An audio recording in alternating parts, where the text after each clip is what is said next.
400 आ जाते तो 100 साल पे हम जो हमारा लक्ष्य था हिंदू राष्ट्र का उसका घोषित कर देते।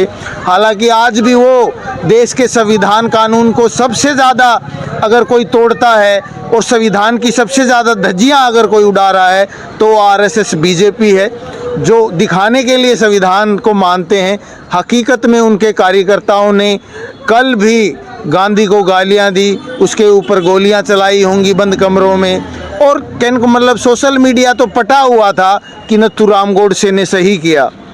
लेकिन अगर इनका राज है और 10 साल तो ये पूर्ण बहुमत की सरकार में रहे हैं, अगर अब इनके 400 आ जाते तो 100 साल पे ये भारत को हिंदू राष्ट्र घोषित करते और संविधान को चेंज करने का काम कर सकते थे, जिसको जनता ने कहीं ना कहीं पहचाना। इनके 400 के नारे, इनके जो बड़बोले नेता थे उन्होंने मंचों से बोल दिया कि 400 आ गए तो हम ये कर देंगे वो कर देंगे, तो जनता ने उस चीज़ का एहसास हुआ और तब इनको मतलब एक दायरे में रखा। अगर ये मतलब 400 सीटें होती, इनका 2/3 बहुमत होता, तो आज ये 100 साल होने पर भारत को सिक्का ही जारी नहीं करते, भारत के संविधान को फाड़ के फेंक देते और हिंदू राष्ट्र घोषित कर देते। जय हिंद साथियों, जैसा कि आपने मेन स्ट्रीम मीडिया फिर गोदी मीडिया में आपने देखा हो किस तरीके से आरएसएस का महिमा मंडन किया जा रहा है और किस तरीके से मोदी जी ने आरएसएस के 100 साल पूरे होने पे डाक टिकट जारी किया और उन्होंने जो है कि 100 का सिक्का जारी किया और उस 100 के सिक्के पे कहीं ना कहीं तिरंगा को हटा करके भगवा झंडा को लगाया गया है, आप देख सकते हैं। लेकिन आप हालात देख सकते हैं, मोदी जी ये कह रहे हैं कि आज़ादी के आंदोलन में संघ का कहीं ना कहीं बहुत बड़ा योगदान रहा है और साथ रहा है। तो मैं पूछना चाहता हूँ भारत की जनता से, आप जो हमारा वीडियो देख रहे हैं, न्यूज़ देख रहे हैं, खबर देख रहे हैं, कि क्या ऐसे कौन से दस्तावेज हैं जिसके अंदर आरएसएस के कोई भी जो जितने भी सावरकर हो, गोलवालकर हो, हेडेगेवार हो, कोई भी लोग हो, इन्होंने कहीं ना कहीं आज़ादी के आंदोलन में कहीं भी इन्होंने कुछ लिखा हो या फिर कुछ इन्होंने योगदान दिया हो। ये तो शुरू से ही भगत सिंह जैसे लोगों का, चंद्रशेखर आज़ाद जैसे लोगों का ये कहीं ना कहीं बहिष्कार करते रहे। ये लोग अंग्रेज़ों के कहीं ना कहीं टीम में शामिल होने के लिए भारत के लोगों को प्रेरित करते रहे। तो इसी को लेकर के हमारे साथ विशेषज्ञ हैं योगेश जी, हमारे खबर के जाने माने चेहरे हैं, इनसे हम बात करेंगे, जानेंगे कि ये कैसे सोचते हैं और कैसे देखते हैं। तो आपका बहुत बहुत स्वागत है हमारे चैनल में, आप अपनी विस्तारपूर्वक बताइए अपनी बातें। देखिए, जो आरएसएस है और इसके साथ एक मुस्लिम लीग जोड़ दिया जाए तो ये 2 संगठन ऐसे संगठन रहे हैं जिन्होंने आज़ादी के आंदोलन को सबसे ज़्यादा नुकसान पहुंचाया है। दोनों ने अंग्रेज़ों की मुखबिरी की है, दोनों ने मतलब इन दोनों को जोड़ के देखना पड़ेगा। दोनों ने मिलके साथ में सरकारें चलाई हैं, लेकिन जनता में हिंदू मुस्लिम के नाम पे दोनों ने दंगे किए हैं। तो कहने का मतलब जो कट्टरता है, धार्मिक कट्टरता, वो पूरी इंसानियत के लिए खतरनाक है। और ये पूरे आज़ादी के आंदोलन में मुस्लिम लीग और आरएसएस ने दिखाया है, हिंदू महासभा ने दिखाया है। और आरएसएस के जो 100 साल पूरे हो रहे हैं, है ना, ये सत्ता में कैसे आए? तो जनता के अंदर जो अंधविश्वास है, कूपमंडूकता है, जनता के अंदर तार्किकता नहीं है, और इन चीज़ों ने मतलब जो भारत पे राज कर रहा है देश का पूंजीपति वर्ग, उसने लगातार इन चीज़ों को बना के रखा है। अंधविश्वास को डैमेज नहीं किया, अंधविश्वास को ख़त्म नहीं किया, और जाति धर्म की जो राजनीति है वो लगातार हावी होती रही है। इसके कारण ये देश का दुर्भाग्य है कि आज देश पर 11 साल से ये कच्छाधारी लोग राज कर रहे हैं, देश का दुर्भाग्य है। लेकिन अगर इनका राज है और 10 साल तो ये पूर्ण बहुमत की सरकार में रहे हैं, अगर अब इनके 400 आ जाते तो 100 साल पे ये भारत को हिंदू राष्ट्र घोषित करते और संविधान को चेंज करने का काम कर सकते थे, जिसको जनता ने कहीं ना कहीं पहचाना। इनके 400 के नारे, इनके जो बड़बोले नेता थे उन्होंने मंचों से बोल दिया कि 400 आ गए तो हम ये कर देंगे वो कर देंगे, तो जनता ने उस चीज़ का एहसास हुआ और तब इनको मतलब एक दायरे में रखा। अगर ये मतलब 400 सीटें होती, इनका 2/3 बहुमत होता, तो आज ये 100 साल होने पर भारत को सिक्का ही जारी नहीं करते, भारत के संविधान को फाड़ के फेंक देते और हिंदू राष्ट्र घोषित कर देते। धर्मनिरपेक्ष, वैसे भारत है नहीं धर्मनिरपेक्ष, क्योंकि धर्मनिरपेक्ष का होता है कि धर्म से रहित व्यक्ति का मामला है धर्म, स्टेट राज्य का कोई मामला नहीं है धर्म। धर्म से राज्य को कोई लेना देना नहीं होना चाहिए, लेकिन कांग्रेस भी जिस धर्मनिरपेक्षता को चला रही है वो कहीं ना कहीं, जैसे राहुल गांधी करते हैं, मंदिर जाते हैं, जनेऊ, मतलब सब नौटंकी चल रही है वोट के लिए, पक्ष विपक्ष दोनों की। तो जनता को इस बात को समझना होगा, ये दोनों बहरूपिये हैं, बीजेपी और कांग्रेस। इन बहरूपियों से हटो।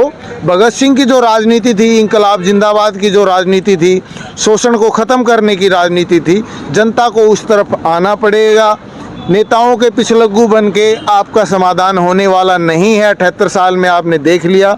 और आरएसएस जो आज नंगा नाच कर रहा है, इसका कारण क्या है कि हमारे अंदर जो अंधविश्वास है, हमारे अंदर धार्मिकता का जो कट्टरपन है, वो कहीं ना कहीं आरएसएस और या मुस्लिम कट्टरपंथी हो, चाहे सिख कट्टरपंथी हो, चाहे ईसाई कट्टरपंथी हो, वो उनको मतलब एक ज़मीन मुहैया कराता है।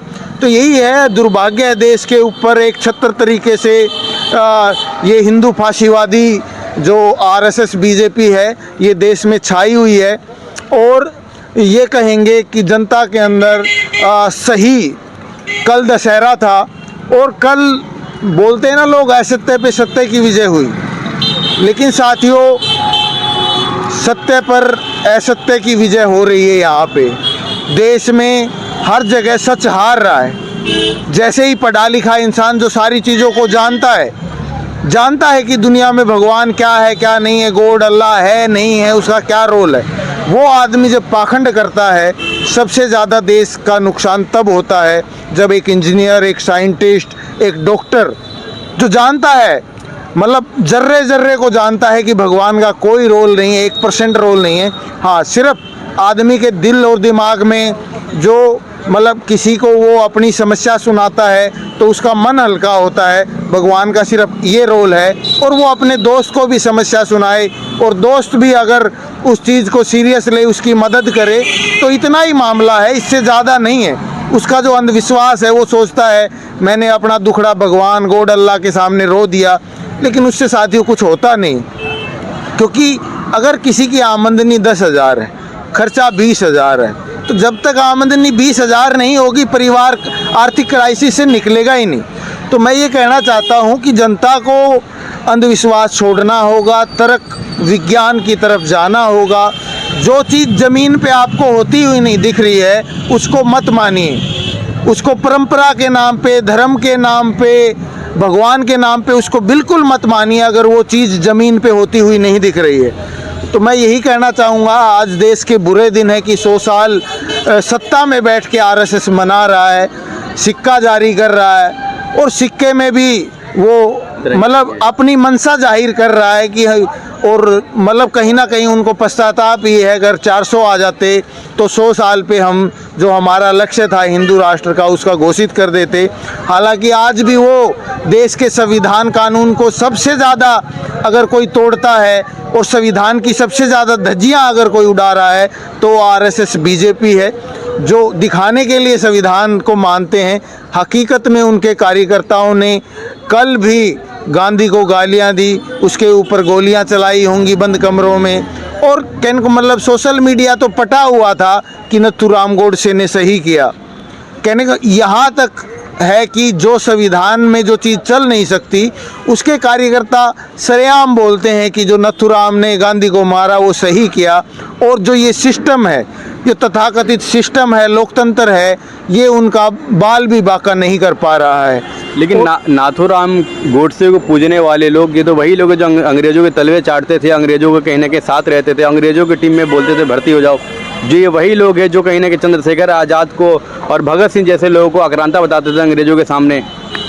देखिए, हमारे भारत रत्न अटल बिहारी वाजपेयी, ठीक है, उन्होंने ककवा बंधुओं के खिलाफ कोर्ट में जाके गवाही दी, जिसके कारण ककवा बंधु गिरफ्तार हुए, उनको सजाएं हुई।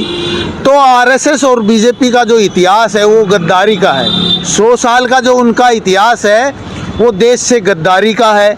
आज देश में सबसे बड़े गद्दार कौन है? बीजेपी, आरएसएस और देश का एकाधिकारी पूंजीपति अडानी, अंबानी, टाटा, बिरला, सारे देश पर कब्जा करते जा रहे हैं। आप ये देखिए, सारे जो प्राकृतिक संसाधन है उसको लूटते जा रहे हैं। अभी अडानी को बिहार में 1020 एकड़ ज़मीन जिसके ऊपर बगान थे और सिर्फ 1 रुपया साल के मतलब किराए पे 33 साल के लिए उनको लीज पे दी गई, 1 साल का किराया। जबकि वो जो 1020 एकड़ में कम से कम किराए की बात की जाए तो करोड़ों रुपए उसका मतलब साल का किराया बनता है। अगर उस ज़मीन को ठेके पे दे दिया जाए, वो जो आम के अलग अलग चीज़ों के बाग हैं उनको ठेके पे दे दिया जाए तो करोड़ों रुपए तो उनका जो किराया है, सालाना जो किराया है, जो ज़मीन को ठेके पे या किराए पे लेते हैं तो करोड़ों रुपए तो उसका किराया होना चाहिए था। उस ज़मीन की जो मूल्य की बात की जाए तो अरबों खरबों में उसका मूल्य बनेगा, लेकिन वो 1 रुपया साल पे दे दिया गया है और वो लिया नहीं जाएगा। ठीक है, इस चीज़ को डील को आगे जारी रखा जाएगा या कुछ थोड़ा बहुत 150 रुपये पर एकड़ के हिसाब से उनको 33 साल के बाद चार्ज लगा दिया जाएगा। हकीकत यही होगी, या उनको वो ज़मीन है 1020 एकड़ वो फ्री ऑफ कॉस्ट उनके नाम कर दी जाएगी। 33 साल बाद ये होने वाला है। तो कहने का मतलब यही है, सारा देश अडानी अंबानी को दिया जा रहा है और जो हिंदू मजदूर हैं, जो कम पढ़े लिखे लोग हैं, उनको बेवकूफ़ बनाया जा रहा है कि भाई हिंदू राष्ट्र बनाएंगे। अरे हिंदू राष्ट्र में मजदूर के पल्ले क्या है? रहने के लिए उसके पास घर नहीं है, नौकरी में करता है तो 10,000 12,000 की नौकरी है। इस बवाना औद्योगिक क्षेत्र में तो उसको 10-12 हज़ार भी नहीं, 8,000 में काम करवाया जा रहा है हेल्पर से, जबकि न्यूनतम वेतन 18-20-22 हज़ार रुपये 8 घंटे का है। डबल ओवर टाइम का कानून है, सिंगल ओवर टाइम दिया जा रहा है। तो हिंदू राष्ट्र का झुंझुना है, ये हिंदुओं को बेवकूफ़ बनाने का एक बड़ा वो है। ठीक है, तो यही है कि जनता को जागरूक होना पड़ेगा। और देखो, जो सत्ता में बैठा है वो तो करेंगे। अगर उनके पास 400 सीटें होती तो वो इस संविधान को फाड़ के सरेआम फेंकते और हिंदू राष्ट्र घोषित करते, लेकिन ये है कि 400 नहीं आई और सत्ता में बैठे हों, वो तांडव कर रहे हैं, वो करेंगे। लेकिन इसका समाधान जनता के पास है। जनता अपने संगठन बनाए, 6 दिन काम करे, हर 7वें दिन देश का हर जागरूक नागरिक रोड पे उतरे और गैर बराबरी के खिलाफ ऐलान करे कि ये अडानी अंबानी का राज हमें नहीं चाहिए, हमें भगत सिंह वाला राज चाहिए, हमें बराबरी वाला राज चाहिए। तो साथियों, यही है कि जो ये गद्दारी के इनके 100 साल हैं, भ्रष्टाचार के जो 100 साल हैं और पूंजीपतियों से यारी के 100 साल हैं, जनता को इसको इस तरीके से लेना चाहिए कि हम लोग संगठित हों और हर छुट्टी वाले दिन देश का हर जागरूक युवा बीजेपी कांग्रेस के जाशे में ना आए और इंकलाब के लिए वो अपनी मुट्ठियां तान के और रोड पे उतरे, शांतिपूर्ण आंदोलन करे। और जब जनता का हुजूम आगे बढ़ेगा तो 24 घंटे भी नहीं लगेंगे, हम इनको दिल्ली से उखाड़ फेंकेंगे, चाहे बीजेपी हो चाहे कांग्रेस हो। और देश की जनता का जो राज है, भगत सिंह जो राज बनाना चाहते थे, तमाम क्रांतिकारी जो राज बनाना चाहते थे, 24 घंटे में इनको नेस्तनाबूद कर दिया जाएगा अगर जनता इंकलाब के साथ आती है तो।